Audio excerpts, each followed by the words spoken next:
الحمد لله رب العالمين والصلاة والسلام على خاتم النبيين أما بعد فأعوذ بالله من الشيطان الرجيم بسم الله الرحمن الرحيم پڑھیے الصلاة والسلام علیک یا رسول اللہ وعلى آلك وأصحابك يا حبيب الله نويت سنة الاعتكاف۔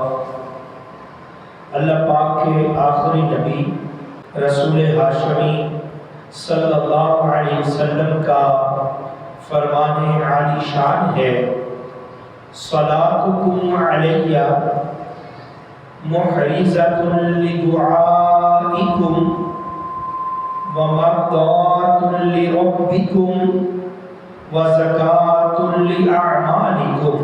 فرمایا تمہارا مجھ پر درود پاک پڑھنا تمہاری دعاؤں کی حفاظت کرنے والا اور تمہارے رب کی رضا کا باعث ہے اور تمہارے اعمال کی پاکیزگی کا سبب ہے۔ اللہ تبارک و تعالی قرآن کریم میں ارشاد فرماتا ہے وَنُنَزِّلُ مِنَ الْقُرْآنِ مَا هُوَ شِفَاءٌ وَرَحْمَةٌ لِّلْمُؤْمِنِينَ۔ پارہ نمبر 15 سورہ بنی اسرائیل آیت نمبر 82 ہے۔ اللہ پاک ارشاد فرماتا ہے اور ہم قرآن میں وہ چیز اتارتے ہیں جو ایمان والوں کے لیے شفا اور رحمت ہے۔ پیارے اور محترم اسلامی بھائیوں، نشیب و فریض یعنی اونچ نیچ یعنی دکھ پریشانیاں زندگی کا حصہ ہے۔ ہم بیمار بھی ہوتے ہیں، شفا بھی مل جاتی ہے، پریشان بھی ہوتے ہیں، خوشیاں بھی نصیب ہوتی ہیں، زندگی کے سفر میں مشکلات بھی آتی ہیں، آسانیاں بھی آتی ہیں۔ امت مسلمہ کی 1500 سالہ ایک روایت ہے، جیسے اب ہم کافی حد تک اس کو فراموش کرتے چلے جا رہے ہیں۔ وہ روایت ہے دکھ، درد، پریشانیوں اور مصیبتوں میں اللہ پاک کے ساتھ لو لگانا، اللہ پاک کے ساتھ اپنا ناطہ مضبوط کرنا، ورد و وظائف اور روحانی علاج اپنانا، اس کو ہم چھوڑتے جا رہے ہیں۔ پیارے آقا مکی مدنی مصطفیٰ صلی اللہ علیہ وسلم کی سیرت پاک سے شروع ہو کر پچھلی صدی تک اپنی تاریخ دیکھیں، ورد و وظائف، دم درود، روحانی علاج مسلمانوں کی عمومی عادت میں شامل تھا۔ اس کا بڑا کردار تھا مسلمانوں کی زندگی میں۔ اب یہ عادات بالکل ختم تو نہیں ہوئی الحمدللہ، البتہ اس جانب سے توجہ کافی ہٹ چکی ہے۔ اس کی بہت ساری وجوہاتیں ہیں اس معاملے سے پیچھے ہٹنے کی۔ ایک وجہ تو اس میں یہ بھی ہے کہ اب ہم خود ورد و وظائف کرتے نہیں، ہم جاتے ہیں دوسروں کے پاس۔ اب اثر کے ساتھ ساتھ نقل لوگ جو اس میں داخل ہو گئے، جو ورد و وظائف دم درود کا انہوں نے کاروبار بنا لیا اور غلط راستے اختیار کر لے اور مسلمانوں کو بہکانے لگ گئے، بلکہ فائدے کی بجائے نقصان ہونا شروع ہو گیا۔ اس کی ایک بڑی وجہ یہ بھی ہے کہ ڈھونگ پن اور ملاوٹی لوگوں نے اس اصل بنیادی چیز سے ہمیں بدظن بھی کر دیا۔ ایک وجہ یہ بھی ہے، بیمار ہوئے تو ہماری پہلی نگاہ ڈاکٹر کی طرف جاتی ہے، پہلی ہماری توجہ ڈاکٹر کی طرف جائے گی۔ ہم ڈاکٹر کا مشورہ کریں گے اور سب سے پہلے سوچیں گے اچھے سے اچھا ڈاکٹر کون سا ہے۔ کوئی قانونی مسئلہ بن گیا تو سب سے پہلے ہم خیال کریں گے ہمارے عزیز و اقارب دوستوں میں وکیل کون ہے یا وکیل تک کس کا تعلق ہے، پہلے ہم سب سے پہلے اس کو ڈھونڈیں گے۔ اچھا روپے پیسے کا مسئلہ آیا تو سب سے پہلے دوست احباب یاد آتے ہیں۔ میں یہ نہیں کہتا کہ یہ سارے اسباب جو ہیں، یعنی میں یہ نہیں کہتا کہ ڈاکٹر کے پاس نہ جائیں، میں یہ نہیں کہتا کہ وکیلوں کے پاس جانا غلط ہے، میں یہ نہیں کہتا کہ ظاہری اسباب لینا غلط ہے، نہیں، ہرگز ایسا نہیں، میں یہ مشورہ نہیں دے رہا، اس پہ اعتراض بھی نہیں کر رہا۔ توجہ رکھیے گا، میں نے کہا کہ ہماری پہلی نگاہ اسباب کی طرف چلی جاتی ہے۔ یہ دنیا دار الاسباب ہے، اس میں بھی کوئی شک نہیں۔ یہاں جو کچھ ہوتا ہے اسباب کے ساتھ ہی ہوتا ہے۔ یہاں اسباب اپنانے ہوں گے، البتہ ہم مسلمان ہیں، ہماری پہلی توجہ اللہ پاک کی جانب جانی چاہیے۔ میں یہ کہتا ہوں، پریشانی آئی، مصیبت آئی، بیماری آئی، تکلیف آئی، حاجت ہو گئی، مسئلہ بن گیا، جو بھی ہو گیا، اب جو حل کر سکتا ہے اس کی طرف تو جانا ہے، لیکن پہلے اس کی طرف نہیں سوچنا، پہلے سوچنا ہے ہمارا رب۔ ہماری توجہ اپنے رب کی طرف جانی چاہیے۔ ظاہری اسباب کے ساتھ ساتھ ہمیں چاہیے کہ ہم اراد و وظائف بھی کیا کریں، بیماریوں، پریشانیوں، دکھ اور تکلیفوں کے روحانی علاج بھی کیا کریں، خود سے کیا کریں، اور اگر کسی سے مشورہ کرنا ہو تو پڑھے لکھے عالم دین کسی اچھے بندے کے پاس جائیں، نہ کہ ہم ایسے بندے کے پاس پھنس جائیں جو ہمارا مال بھی لے لے اور ہمیں گمراہ بھی کر دے۔ ہمارا مال بھی ضائع ہو گیا، وقت بھی ضائع ہو گیا اور ہمیں گمراہی میں بھی اس نے ڈال دیا۔ ایسے لوگوں کے پاس نہیں جانا۔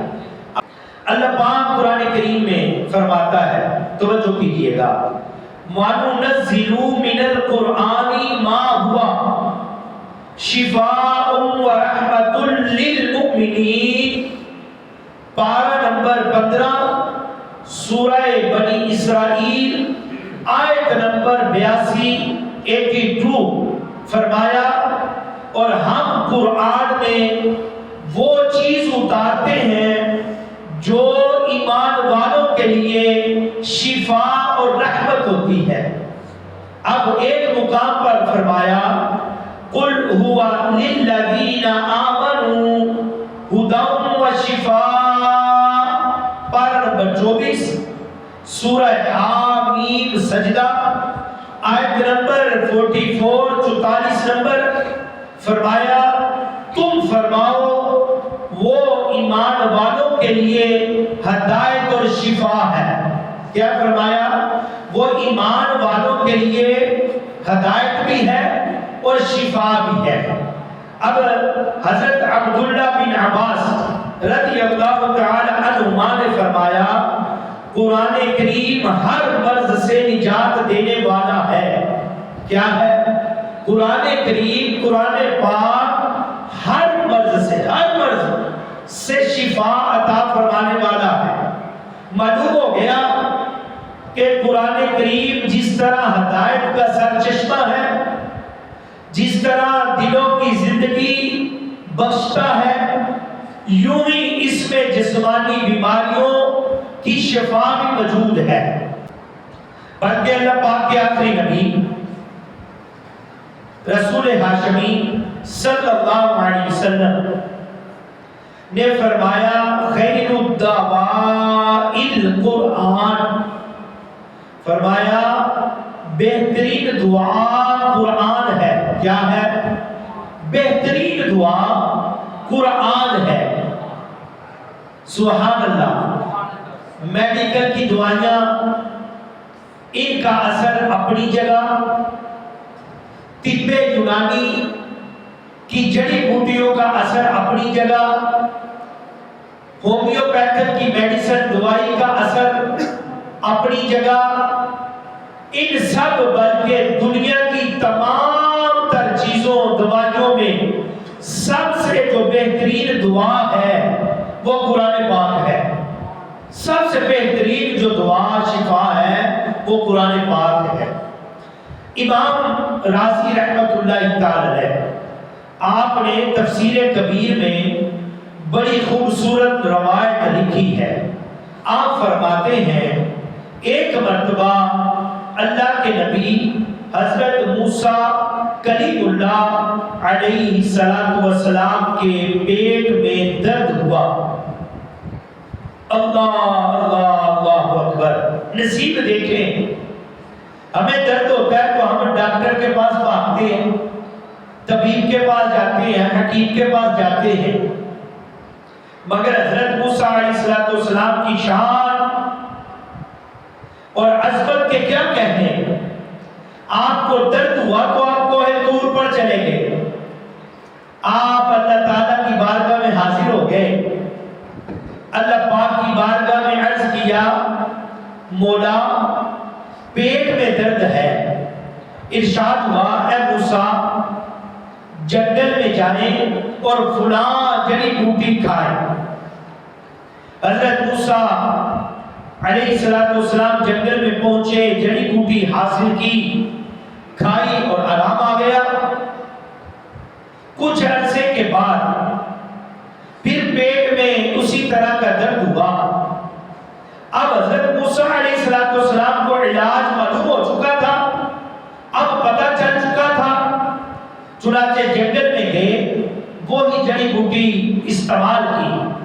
اب ہوا کیا کہ جہاں پہلے وہ کھائی تھی تو درد ٹھیک ہو گیا، اب اس کے کھانے سے درد کا پیٹ کا درد زیادہ بڑھ گیا، پیٹ درد زیادہ ہو گیا، اب اثر الٹا ہو گیا۔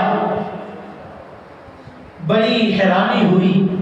حضرت موسیٰ علیہ السلام پھر کوہ طور پر حاضر ہوئے، بارگاہ الہی میں عرض کیا مولا معاملہ سمجھ نہیں آیا، پہلے بھی جڑی بوٹی کھائی تھی تو آرام آ گیا تھا، اب کھائی ہے تو درد میں اضافہ ہو گیا ہے، یہ ماجرا کیا ہے؟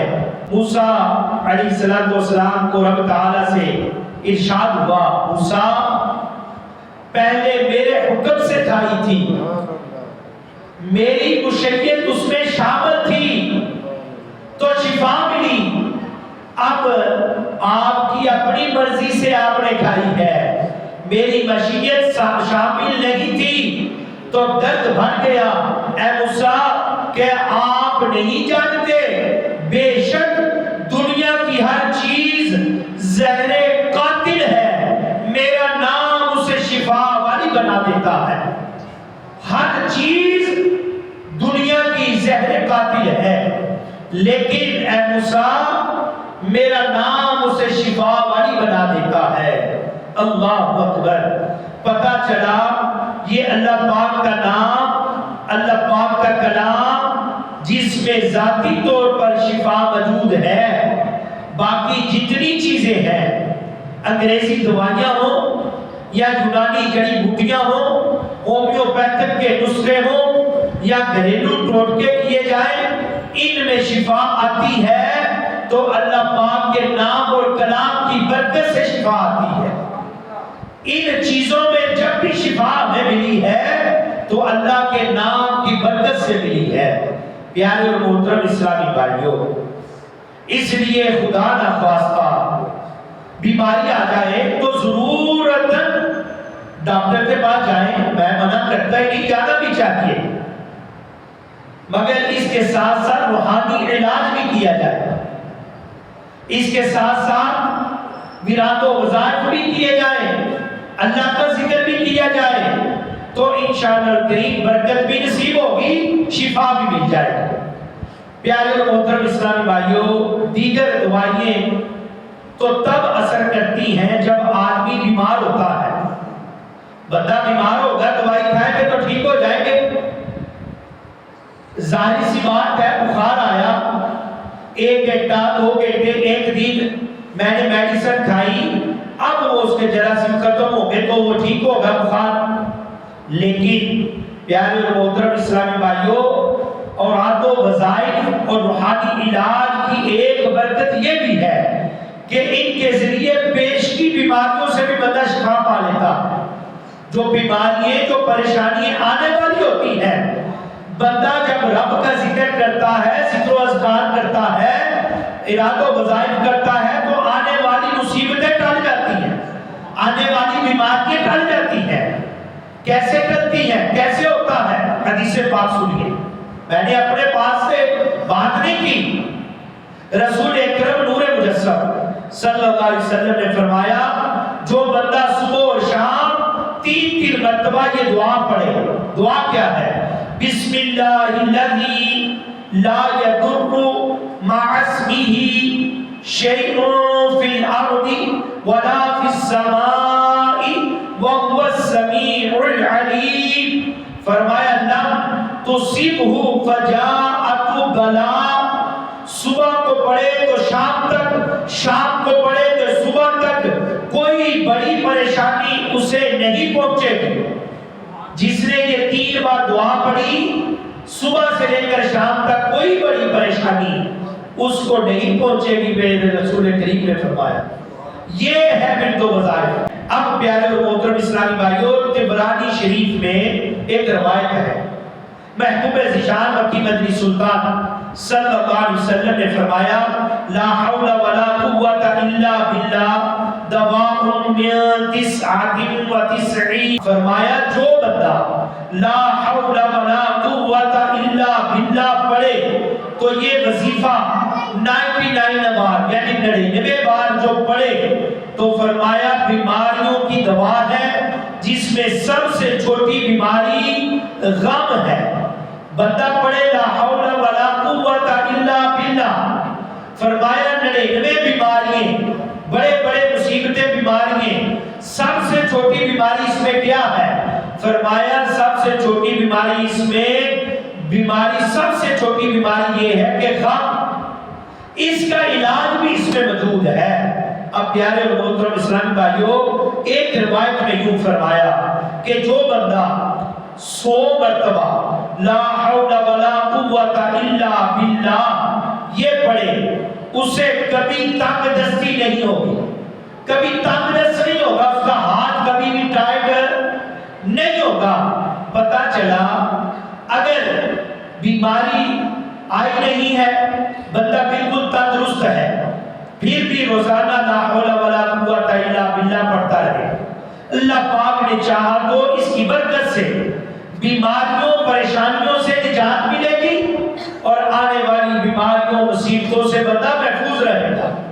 پیارے اور محترم اسلامی بھائیوں، روایت سنیے، حجاج بن یوسف یہ اپنے وقت کا بہت ظالم حکمران ہوا ہے۔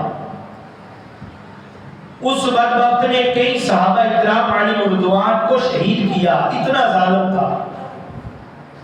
حضرت انس بن مالک رضی اللہ تعالی عنہ یہ صحابی رسول ہیں، حجاج بن یوسف کئی دن تک ان کا انتظار کرتا رہا کہ یہ بے چین رہتا تھا کہ کب انس بن مالک میرے قابو میں آئیں گے اور میں انہیں شہید کر دوں گا، معاذ اللہ۔ بے چین رہتا تھا، پلاننگ کرتا تھا، سوچتا رہتا تھا کہ انس بن مالک میرے قابو میں کسی طرح آ جائے تو معاذ اللہ میں ان کو شہید کر دوں گا۔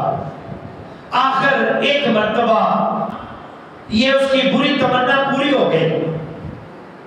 حجاج بن یوسف نے سپاہی بھیجے اور وہ حضرت انس بن مالک رضی اللہ عنہ کو گرفتار کر کے لے آئے۔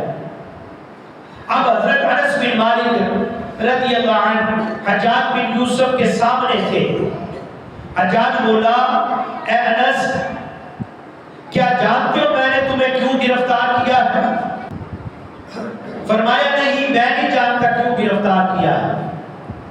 بولا میں آپ کو بری طرح سے قتل کر دوں گا، میں نے اس لیے آپ کو گرفتار کیا۔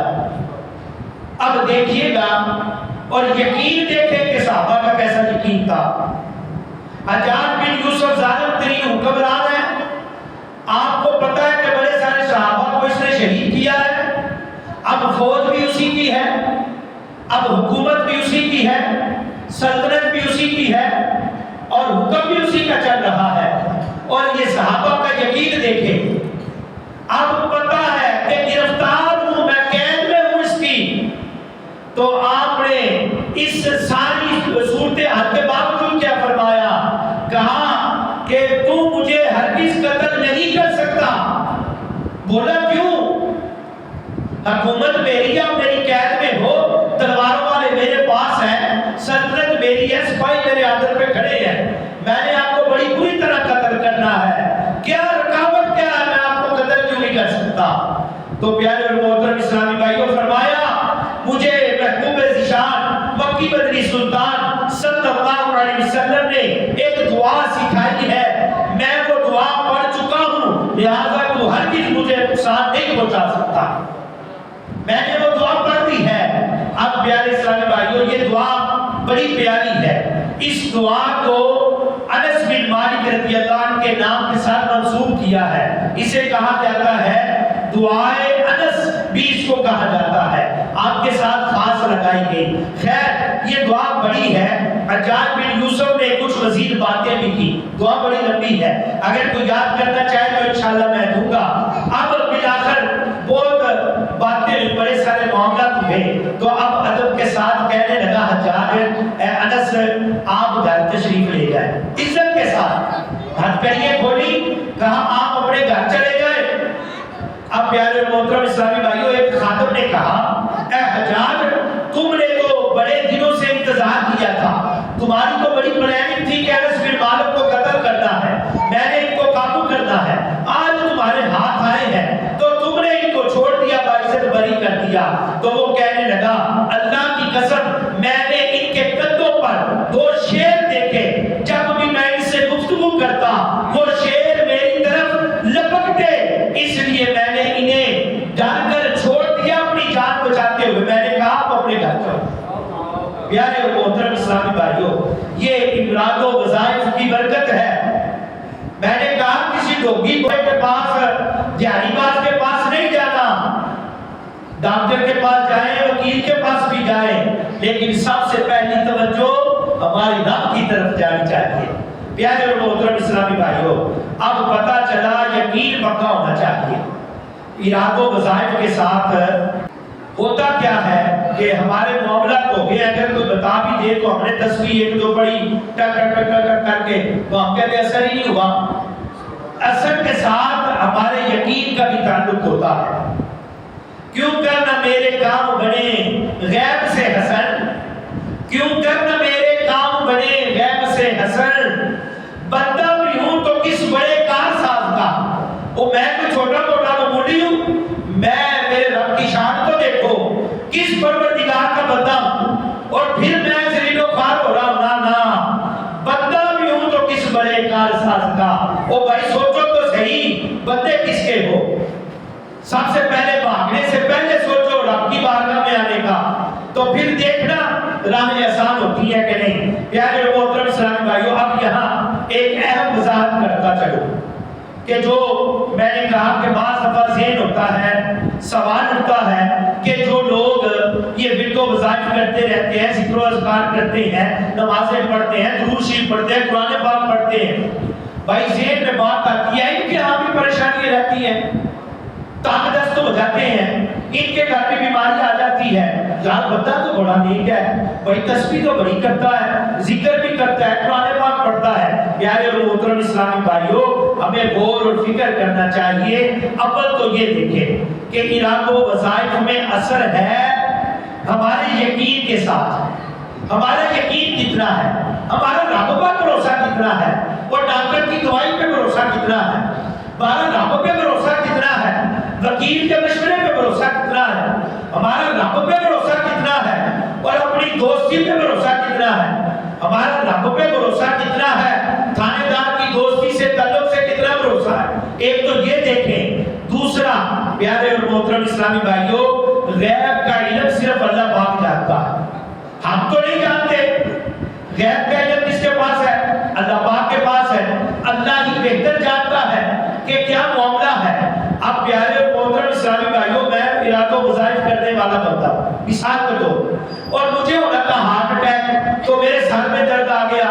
او بھائی یہ بھی تو سوچو، پتہ نہیں بڑی مصیبت سے اللہ نے بچا لیا۔ سوچ تو بہتر کرو کہ اللہ نہ کرے، بعض دفعہ ہوتا ہے ہمارے پاس سے کوئی گاڑی یوں گزر جاتی ہے، ہم کہتے ہیں اللہ نے بچا لیا، بڑا بچا ہوں میں تو۔ اچھا کوئی چیز ایسی گر جاتی ہے، ہم کہتے ہیں یار بڑی جان بچی ہے۔ بھائی اللہ پاک نے ماں باپ کی دعا کی برکت سے، نماز کی برکت سے، ارادوں وظائف کی برکت سے اللہ پاک نے بڑی مصیبت کو ٹالا تو چھوٹی مصیبت آ گئی۔ اب چھوٹی موٹی مصیبت آئی ہے تب بھی توجہ رب تعالیٰ کی طرف رہنی چاہیے۔ آج ہمارا یہ بڑا مسئلہ بن چکا ہے۔ میں نے پہلے کہا میں نہ ڈاکٹر، نہ پولیس والے، نہ وکیل، کسی کے خلاف نہیں ہوں، اور یہ جانے سے بھی منع نہیں کرتا، جانا بھی چاہیے، لیکن پہلے رب کی بارگاہ، بعد میں ڈاکٹر کے پاس جانا ہے۔ اتنی سی بات۔ پیارے اور محترم اسلامی بھائیوں، روحانی علاج وہاں بھی کام کرتے ہیں جہاں ظاہری اسباب ختم ہو جاتے ہیں۔ بہت دفعہ ایسا ہوتا ہے کہ ہمیں پتہ نہیں ہوتا کون سی مصیبت آ رہی ہے، تو ہمارے ارادوں وظائف کی برکت سے چھوٹی موٹی مصیبت میں مبتلا ہو جاتے ہیں، بڑی مصیبت ٹل جاتی ہے۔ حضرت مالک اشجعی رضی اللہ تعالی عنہ یہ صحابی رسول ہے۔ ایک مرتبہ آپ کے بیٹے حضرت عوف بن مالک رضی اللہ تعالی عنہ غیر مسلموں کے ہاں قید ہو گئے، پکڑ میں آ گئے، قیدی تھے۔ ماشاءاللہ سبحان اللہ، قربان جائیں صحابہ کی شان پر۔ صحابہ کرام علیہ رضوان کی عادت یہ تھی، آپ کو کوئی بھی مسئلہ درپیش آتا، مصیبت آتی، تو یہ رسول اللہ صلی اللہ علیہ وسلم کے پاس پہنچ جاتے تھے۔ ہم جیسے سب سے پہلے ہمیں کوئی مصیبت آ جائے، میں نے شروع میں عرض کیا کہ کوئی معاملہ بن جائے، اگر پیسوں کی ضرورت پڑ گئی تو سب سے پہلے میں سوچوں گا میرا دوست کون سا ہے، مالدار، میرا رشتہ دار مالدار کون سا ہے جو مجھے مال دے دے گا۔ اب یہ نہیں سوچتے رب کی بارگاہ میں جاؤں تو بعد میں کچھ سوچوں۔ پیارے اور محترم اسلامی بھائیوں، چنانچہ حضرت مالک اشجعی رضی اللہ تعالی عنہ پیارے محبوب صلی اللہ علیہ وسلم کی خدمت میں حاضر ہوئے تو آپ نے عرض کیا کہ معاملہ یہ ہے کہ میرا بیٹا دشمنوں کی قید میں ہے، گرفتار ہو چکا ہے، قیدی بن گیا ہے۔ تو آپ صلی اللہ علیہ وسلم نے فرمایا اسی طرح اپنے بیٹے کو پیغام بھیجو کہ وہ پڑھے لا حول ولا قوت الا باللہ، اس کی کثرت کرتا جائے، یہ پڑھتا جائے۔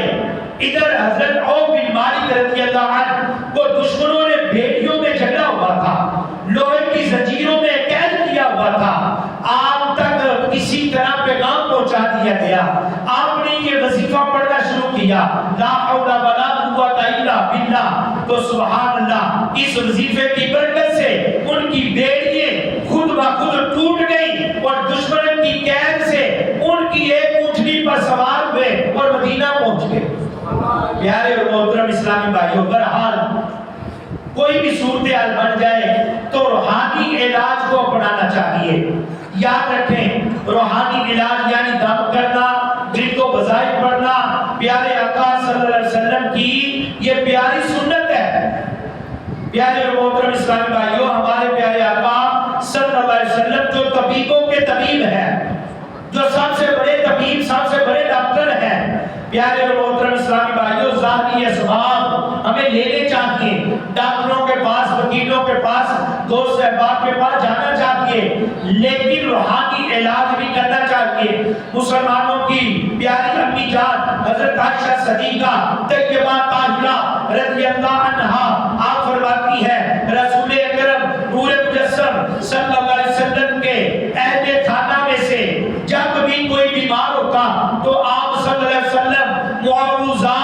یعنی سورہ فلق اور سورہ ناس پڑھ کر اس کو دم کر دیا کرتے تھے. سورہ ناس پڑھتے، سورہ فلق پڑھتے، اور اگر کوئی بھی گھر میں بیمار ہوتا اس کو خود ہی دم کر دیتے. اب یہ ہمیں بھی کرنا چاہیے. کسی بابے کے پاس پہنچنے سے پہلے ہمیں بھی یہ اپنانا چاہیے.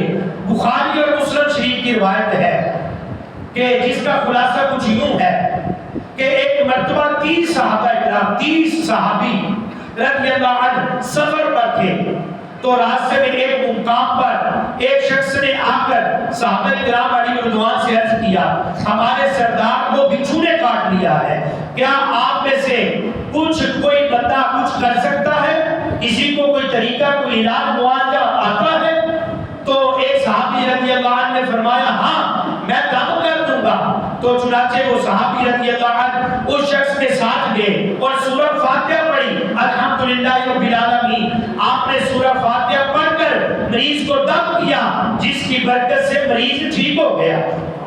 پیارے اور محترم اسلامی بھائیوں، حضرت خالد بن سلم رضی اللہ تعالی عنہ اپنے چچا جان سے روایت کرتے ہیں. آپ فرماتے ہیں کہ میں نے رسول اکرم نور مجسم صلی اللہ علیہ وسلم کی خدمت میں حاضر ہو کر وہاں سے واپسی پر میں نے ایک قوم کے پاس سے گزرا تو میں نے دیکھا کہ انہوں کے ہاں ایک پاگل نوجوان بندہ تھا. انہوں نے لوہے کی زنجیروں سے اس کو جکڑا ہوا تھا، باندھا ہوا تھا. انہوں نے مجھ سے کہا کیا تم اس کا علاج کر سکتے ہو؟ چنانچہ میں نے 3 دن صبح، 3 دن شام کو، صبح اور شام کو 3 مرتبہ سورہ فاتحہ پڑھ کے ان کو دم کیا اور وہ پاگل بالکل ٹھیک ہو گیا.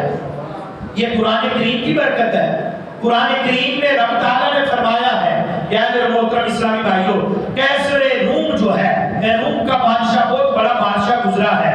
اس نے مسلمانوں کے دوسرے خلیفہ حضرت عمر فاروق اعظم رضی اللہ عنہ کو خط لکھا کہ مجھے دائمی سر درد رہتا ہے، یعنی ہر وقت بڑا پرانا سر درد ہے، جاتا نہیں ہے. اگر آپ کے پاس کوئی دوائی ہو تو مجھے بھیجیں. تو حضرت عمر فاروق اعظم رضی اللہ عنہ نے اس کو ایک ٹوپی بھیجی. کیسر روم اس ٹوپی کو پہنتا تو ٹھیک ہو جاتا، ٹوپی اتارتا تو سر درد شروع ہو جاتا، ٹوپی پہنتا تو سر کا درد ٹھیک ہو جاتا، ٹوپی اتارتا تو سر درد پھر لگ جاتا. تو اب پیارے اور محترم اسلامی بھائیوں، اس نے اس ٹوپی کو کھول کے دیکھا، اس کو کھولا، اس کو چیر مار کیا تو دیکھا اس میں کیا ہے. آخرکار جب ٹوپی کھولی تو اس میں ایک کاغذ کا ٹکڑا تھا جس پر لکھا ہوا تھا بسم اللہ الرحمن الرحیم، جس کی برکت سے اس کا سر درد ٹھیک ہو جاتا تھا. پیارے اور محترم اسلامی بھائیوں، امام شافعی رحمۃ اللہ تعالی علیہ، آپ سے ایک شخص نے اپنی آنکھوں کی بیماری کی شکایت کی تو آپ نے اسے بسم اللہ الرحمن الرحیم کے ساتھ سورہ قاف کی آیت نمبر 22 اور سورہ حامیم سجدہ کی آیت نمبر 44 نمبر پڑھ کر آپ نے دم کیا. یہ دونوں آیتیں تعویذ بنا کر لکھ کر اس کو دی، اس کی آنکھیں ٹھیک ہو گئی. یہ امام شافعی رحمۃ اللہ علیہ. پیارے اسلامی بھائیوں، معلوم ہوا تعویذ پہننا یہ بھی جائز ہے اور اس سے فائدہ اٹھانا بھی ٹھیک ہے. اب میں ایک وضاحت کرتا چلوں. روایت میں ہے کہ جس وجہ سے ہمارے ہاں لوگ تہمت لگاتے ہیں اور مسلمانوں کو برا بھلا کہتے ہیں جو تعویذ پہنتے ہیں، روایت سنیے کہ جن میں تمائم باندھنے سے منع کیا گیا ہے، یہ عربی کا لفظ ہے تمائم، اس کو باندھنے سے منع فرمایا گیا روایت میں، حدیث پاک میں. اس حدیث پاک کو تعویذ کے ساتھ جوڑ دیتے ہیں لوگ. پیارے اور محترم اسلامی بھائیوں، بعض روایات میں یہ ہمیں حدیث تعویذ پہننے کی ہمیں ترغیب دی گئی ہے. اب پیارے اور محترم اسلامی بھائیوں، تعویذ وہ چیز ہے اور تعین جو ہے یہ وہ چیز ہے. اب میں اس کی وضاحت کروں. اب مسلمان جو ہیں یہ تعویذ پہنتے. میں نے امام شافعی کی آپ کو بات بتائی، انہوں نے قرآن پاک لکھ کر بندے کو تعویذ دیا تو حضرت عمر فاروق اعظم نے بسم اللہ شریف اس بندے کو پرچی بنا کے دی بادشاہ کو. اب پیارے اور محترم اسلامی بھائیوں، طریقہ استعمال دیکھیں کہ تمائم جو ہے، جس کو تمائم کہا جاتا ہے، جبکہ یہ تعویذ نہیں ہوتا، اس کے اوپر پہلے کے یہود و نصارہ نے کیا لکھا ہوتا تھا؟ بتوں کے نام لکھے ہوتے تھے. انہوں نے کیا لکھا ہوتا تھا؟ اور الٹ پلٹ چیزیں لکھی ہوتی تھی اور غلط طریقے سے اس کو استعمال کرتے تھے. تو روایت میں حدیث پاک میں اس کو پہننے سے منع کیا گیا, تعویذ کو پہننے سے منع نہیں کیا گیا. پیارے اور محترم اسلامی بھائیوں, امام قشیری رحمۃ اللہ تعالی علیہ کو خواب میں رسول اکرم نور مجسم صلی اللہ علیہ وسلم کی زیارت ہوئی تو پیارے آقا مدینے والے مصطفیٰ صلی اللہ علیہ وسلم نے فرمایا کیوں پریشان ہو؟ تو آپ کہتے ہیں میں نے عرض کیا میرا بیٹا بیمار ہے, اس کی حالت بڑی نازک ہے. ارشاد فرمایا آیت شفا کی طرف دھیان کیوں نہیں کرتے؟ چنانچہ میں بیدار ہو کر آپ رحمت اللہ علیہ نے کہا کہ آیت شفا 3 مرتبہ پڑھ کے میں نے اپنے بیٹے کو دم کیا, میرا بیٹا ٹھیک ہو گیا. پیارے اور محترم اسلامی بھائیوں, نعمتیں برکتیں بفضل رب, نعمتیں برکتیں بفضل رب, رحمتیں راحتیں شفائیں سب اس سے پہلے پاتے ہیں صاحب ایمان. وہ کیا بات پیارے قرآن کی ہے, قرآن کریم شفا ہے. پیارے اور محترم اسلامی بھائیوں, آیتیں شفا جو ہے بہت ساری ہیں. اللہ پاک ہمیں قرآن کریم پڑھنے کی سمجھنے کی توفیق عطا فرمائے. قرآن کریم جہاں سے بھی پڑھیں گے اس کی برکت سے شفا ملتی ہے. میں نے پچھلے جمعے کو بھی عرض کیا تھا کہ لوگوں نے ہم ایسی جگہوں پہ بیٹھنے لگے کہ ہمیں انہوں نے کہا بھائی قرآن کریم جو ہے نا ترجمے سے پڑھیں گے تو فائدہ ہوگا ورنہ فائدہ نہیں ہے. یہ جانوں نے بات گھما دی. قرآن کریم ترجمے کے بغیر بھی پڑھنے سے فائدہ ہے, اس میں شفا بھی ہے, دل کی ہدایت بھی ہے اور ثواب بھی ہے. پیارے اور محترم اسلامی بھائیوں, البتہ علماء کرام نے حدیث پاک کی روشنی میں اور اپنے تجربے کے ساتھ ان کے نچوڑ نکالے ہیں. چند ایک باتیں میں عرض کرتا ہوں, 2 منٹ باقی ہے, توجہ کیجئے گا. قرآن کی سورتوں کے الگ الگ تاثیر ہیں, الگ الگ فائدے ہیں. اب سورہ فاتحہ 100 مرتبہ پڑھ کر جو دعا مانگی جائے قبول ہو جاتی ہے. سورہ بقرہ کی تلاوت سے شیطان گھر سے بھاگ جاتا ہے. آیت الکرسی پڑھنے سے محتاجی دور ہو جاتی ہے. سورہ کاف پڑھنے کو ہمیشہ جو بندہ اپنا معمول بناتا ہے تو وہ فتنہ دجال سے محفوظ رہے گا. اور والدین کی قبر پر ہر جمعے کو سورہ یاسین کی تلاوت کرنے سے اس کے ہر حروف کی تعداد کے برابر ان کے گناہ بخش دیے جاتے ہیں. اور سورہ دخان پڑھنے سے مشکلیں دور ہوتی ہیں. جو مرنے کے قریب ہو اس کے پاس سورہ جاثیہ کا دم کرنے سے ایمان پر موت نصیب ہوگی. اور سورہ حجرات کا پڑھنا اور دم کر کے پانی گھر میں خیر و برکت کے لیے پھینک دینا یہ بڑا مفید ہے. اور سورہ کاف پڑھنے سے باغ میں پھل یعنی کھیتی باڑی میں پھل کثرت سے لگ جاتے ہیں. سورہ رحمان 11 بار پڑھنے سے تمام مقاصد پورے ہو جاتے ہیں. اور سورہ واقعہ جو شخص روزانہ پڑھے گا اس کو کبھی بھی فاقہ نہیں پہنچنا.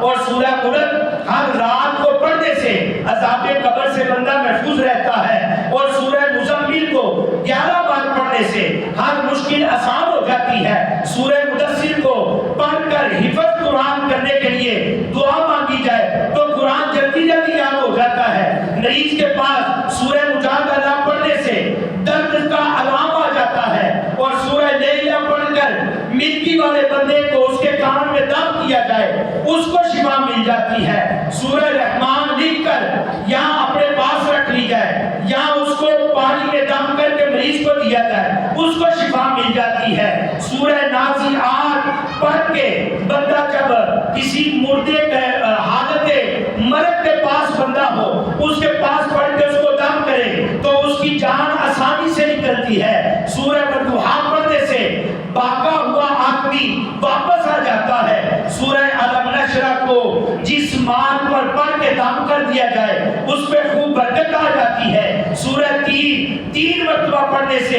اخلاق و کردار بہتر ہو جاتے ہیں. سورہ علقہ میں جوڑوں کا درد کا علاج ہے. سورہ قدر میں جو صبح اور شام پڑھے گا اللہ پاک اس کی عزت بڑھا دیتا ہے. اور سورہ بینات بر صغیر میں پاک و ہند میں نہیں پوری دنیا میں جب بھی اس کو پڑھا ہے اس سے قرآن کا علاج ہو جاتا ہے.